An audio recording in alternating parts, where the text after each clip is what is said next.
Hi friends, പുതിയൊരു വീഡിയോയിലേക്ക് സ്വാഗതം. ഞണ്ട് ഇഷ്ടമില്ലാത്തവരായിട്ട് വളരെ അപൂർവം പേരെ കാണുകയുള്ളൂ. അതുപോലെ തന്നെ കൂർക്കയ്ക്ക് ഒരു പേരും കൂടി ഉണ്ടല്ലോ, ഞാൻ മറന്നുപോയി പെട്ടെന്ന്.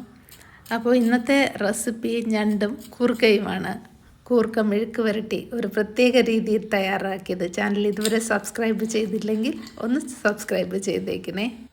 ഇപ്പോൾ കിട്ടിയത് ചെറിയ ഞണ്ടാണ്. ഇത് ലുലു മോളിൽ നിന്ന് വാങ്ങിയതാണ്. പക്ഷേ അവിടെ ഉള്ളതിൽ നിന്ന് ഏറ്റവും വലുത് നോക്കിയാണ് ഞാൻ എടുത്തത്. ചില സമയങ്ങളിലൊക്കെ വലിയ ഞണ്ടുണ്ടാവും. ഇപ്പോൾ കിട്ടിയത് ഇതാണ്. പക്ഷേ കുറേ നാളായി ഞണ്ട് വാങ്ങിയിട്ട്, അതുകൊണ്ടാണ് ഇപ്പോൾ ഇത് വാങ്ങിയത്. വലിയ ഞണ്ട് ഇങ്ങനെ വൃത്തിയാക്കാൻ നല്ല രസമാണ്. ഞണ്ട് കാണുമ്പോഴും പഴയ കഥ ഓർമ്മ വരുന്നുണ്ട്. ഞങ്ങൾ ആൻഡമാൻസിലായിരുന്ന സമയത്ത് അവിടെ വലിയ ഞണ്ട് കിട്ടും. ഒരു ഞണ്ട് 2 കിലോ 2.5 കിലോ ഒക്കെ ഉണ്ടാവും. അതുകൊണ്ടൊന്ന് നല്ല തിളച്ച വെള്ളത്തിലിട്ടാണ് അതിനെ കൊല്ലുന്നത്. എന്നിട്ട് ചെറിയ കൊട്ടുപൊടി കൊണ്ടാണ് അത് പൊട്ടിച്ചെടുക്കുന്നത്. ഞണ്ടിൻ്റെ മസാല ഉണ്ടാക്കാനായിട്ട് വെളുത്തുള്ളി, ഇഞ്ചി, ചെറിയ ഉള്ളി ഇതൊന്ന് പൊടിച്ചെടുക്കുകയാണ്. ഞണ്ടിൽ പൊതിഞ്ഞിരിക്കുന്ന ഒരു മസാലയാണ് നമ്മൾ ഉണ്ടാക്കുന്നത്. ഒരു വലിയ ടൊമാറ്റോയും ഒന്ന് പേസ്റ്റാക്കി എടുത്ത് വയ്ക്കാം. നാടൻ ടൊമാറ്റോ ആണെങ്കിൽ കൂടുതൽ നല്ലത്. 2 കഷ്ണം കുടംപുളി നന്നായി കഴുകി കുതിർക്കാനായിട്ട് ഇടാം. മസാലയ്ക്ക് വേണ്ടി 1.5 table spoon Kashmiri chilli powder, 3/4 table spoon മല്ലിപ്പൊടി, 1/2 ടീസ്പൂൺ മഞ്ഞൾപ്പൊടി, 1/4 ടീസ്പൂൺ ഉലുവാപ്പൊടി, കുറച്ച് വെള്ളമൊഴിച്ചൊന്ന് മിക്സ് ചെയ്ത് വയ്ക്കാം. ഈ മസാല ഒന്ന് കുതിർന്നിരിക്കട്ടെ. ഇവിടെയൊക്കെ സാധാരണ ചെയ്യുന്നത് പച്ച തേങ്ങ അരച്ച് ഞണ്ട് അവിയൽ പോലെ വയ്ക്കും. അതും നല്ല ടേസ്റ്റാണേ. പാൻ ചൂടാക്കിയിട്ട് ആവശ്യത്തിന് വെളിച്ചെണ്ണ ഒഴിക്കാം. കുറച്ച് കടുകിട്ട് പൊട്ടിക്കാം. വറ്റൽമുളകും കറിവേപ്പിലയും ഇടാം. കടുകൊക്കെ ഒന്ന് പൊട്ടിക്കഴിഞ്ഞിട്ട് നമ്മൾ നേരത്തെ റെഡിയാക്കി വെച്ച വെളുത്തുള്ളി, ഇഞ്ചി, ചെറിയ ഉള്ളി പേസ്റ്റ് ഉണ്ടല്ലോ, അത് ചേർത്ത് കൊടുക്കാം. ഇതിൻ്റെ പച്ചമണം മാറുന്നത് വരെ ഒന്ന് വഴറ്റാം. ഇതിന് ശേഷം നമുക്ക് ടൊമാറ്റോ ചേർക്കാം. ടൊമാറ്റോയും പേസ്റ്റാക്കി വെച്ചേക്കുകയായിരുന്നു. അപ്പോൾ ഇനി നമുക്ക് ടൊമാറ്റോ ചേർക്കാം. ടൊമാറ്റോ നോക്കിക്കുക, നല്ല റെഡ് കളറായതുകൊണ്ടാണ് നല്ലൊരു കളർ കിട്ടിയത്. ടൊമാറ്റോയിലുള്ള വെള്ളമൊക്കെ വറ്റാൻ ഇത്തിരി സമയമെടുക്കും. ആ സമയത്ത് നമുക്ക് പെട്ടെന്ന് ഈ കൂർക്ക ഒന്ന് വൃത്തിയാക്കിയാലോ.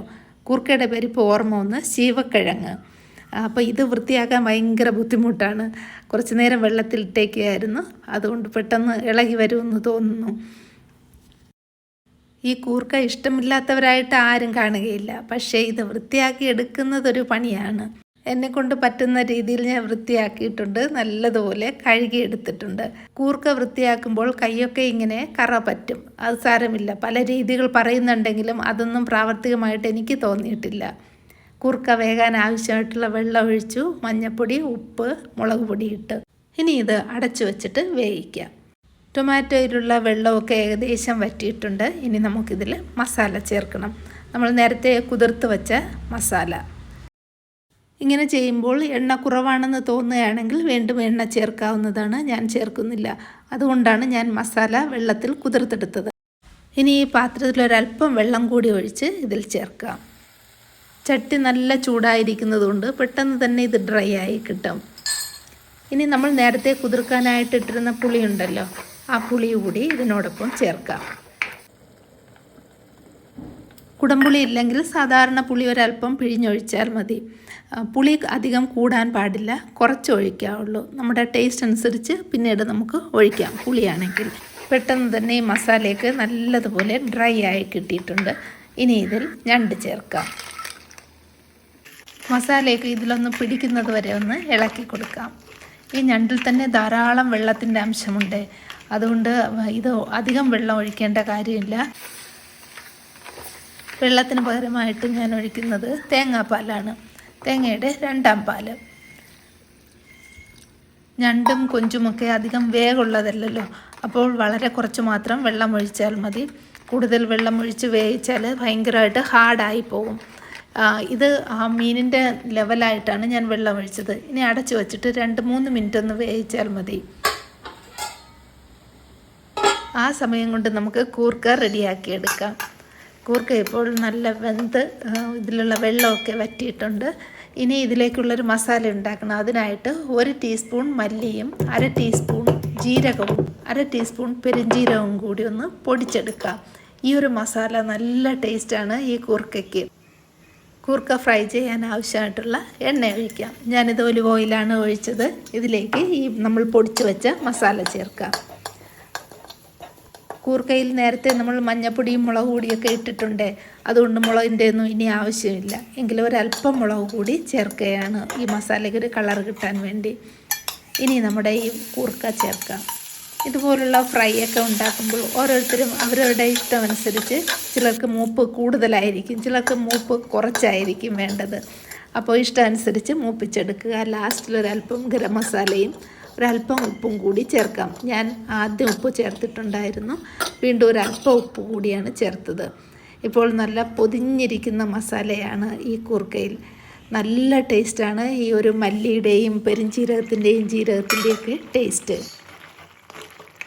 ഒരല്പസമയമാണ് ഞണ്ട് ഞാൻ വേവിച്ചിട്ടുള്ളത്. ഇനി ഇതിൽ ഉപ്പും പുളിയൊക്കെ കറക്റ്റായോ എന്ന് നോക്കാം. ഇല്ലെങ്കിൽ അതനുസരിച്ച് അഡ്ജസ്റ്റ് ചെയ്യാം. പുളി വേണമെങ്കിൽ ഒരല്പം ചേർത്ത് കൊടുക്കാം. ഇനി ഞണ്ടിനെ കുറേ കൂടി ടേസ്റ്റ് ആക്കാൻ വേണ്ടി 2 പച്ചമുളകും 1 പാലും കൂടി ചേർക്കാം. ടേസ്റ്റിനേക്കാളും ഇതിൻ്റെ കാണാനുള്ള ഭംഗിയും കൂടി നോക്കിക്കേ. ടേസ്റ്റും ഭംഗിയും ഒന്നിച്ചായാലല്ലേ ഒരു രസമുള്ളൂ. വീണ്ടും ഒരു 2 മിനിറ്റ് കൂടി ഒന്ന് തിളപ്പിച്ചെടുത്താൽ മതി. ചട്ടിയിലായതുകൊണ്ട് ചട്ടിയിലെ ചൂടും കൂടെ ഉണ്ടേ, അപ്പോൾ ഒരല്പം ലൂസായിട്ട് വേണം ഇതുണ്ടാക്കാൻ. ഇത് ഒരു മണിക്കൂർ കഴിയുമ്പോൾ നല്ലതുപോലെ ഇത് കട്ടിയായിട്ട് ഈ മസാല ഈ ഞണ്ടിലങ്ങ് പിടിച്ച് ഇരിക്കും. ലാസ്റ്റിലൊരല്പം വെളിച്ചെണ്ണ കൂടി ഒഴിച്ചു കൊടുക്കാം, പച്ച വെളിച്ചെണ്ണ. ഞാനിപ്പോൾ കുറച്ച് കട്ടിയായിട്ടാണല്ലോ ഇതുണ്ടാക്കിയത്. കുറച്ച് ലൂസായിട്ടുണ്ടാക്കിയിട്ട് പുട്ടിൻ്റെ പുറത്തൊക്കെ ഒഴിച്ച് കഴിക്കാൻ നല്ല സൂപ്പറായിരിക്കുമേ. ഞാനിത് അപ്പത്തിൻ്റെ കൂടെയും ഞാനിത് കഴിക്കുന്നുണ്ട്, അപ്പം ഉണ്ടാക്കുന്നുണ്ട്. ചെറിയ ഞണ്ടായിരുന്നെങ്കിലും ഫ്രഷ് ആയതുകൊണ്ട് ഉള്ളിൽ നല്ല മാംസമുണ്ട്. ചില വലിയ ഞണ്ടുകളൊക്കെ നമ്മൾ വാങ്ങിച്ചിട്ട് വീട്ടിൽ കൊണ്ടുവന്ന് ഉണ്ടാക്കി കഴിയുമ്പോൾ അതിനകത്ത് ഒന്നും കാണുകയില്ല. അതുകൊണ്ട് ഫ്രഷ് ആയിട്ടുള്ള ഞണ്ട് വേണം എപ്പോഴും വാങ്ങിക്കാനായിട്ട്. രാവിലെ തുടങ്ങിയ ഷൂട്ടിങ്ങാണേ. ഈ ക്ഷീണമൊക്കെ മാറ്റി വിശാലമായിട്ടിരുന്നിട്ട് വേണം ഇതൊക്കെ കഴിച്ച് തീർക്കാനായിട്ട്. എൻ്റെ പാത്രം കണ്ടോ, നേരെ ഫ്രണ്ടിലിരിക്കുന്ന സാലഡാണ്, ചോറ് ബാക്കിലാണ്. നമുക്ക് ശീലമില്ലാത്തത് അതാണ്. പക്ഷേ നമ്മളിങ്ങനെ മീനും ഇറച്ചിയും ഒക്കെ ധാരാളം കഴിക്കുന്നവരല്ലേ, അപ്പോൾ ഒരു സലാഡ് തീർച്ചയായിട്ടും ഉൾപ്പെടുത്തേണ്ടതാണ്. മസാല നല്ല ടേസ്റ്റ് മസാല. അപ്പോൾ നിങ്ങൾക്ക് ഈ ലഞ്ച് എങ്ങനെയുണ്ട്, ഇഷ്ടമായെന്ന് വിചാരിക്കുന്നു. ഇഷ്ടപ്പെട്ടെങ്കിൽ ലൈക്ക് ചെയ്യുക, ഷെയർ ചെയ്യുക, കമൻറ്റ് ചെയ്യുക, സബ്സ്ക്രൈബ് ചെയ്യാൻ മറക്കരുത്. വീണ്ടും പുതിയൊരു വീഡിയോയിലൂടെ കാണാം. Thank you for watching Mother's Cooking lab.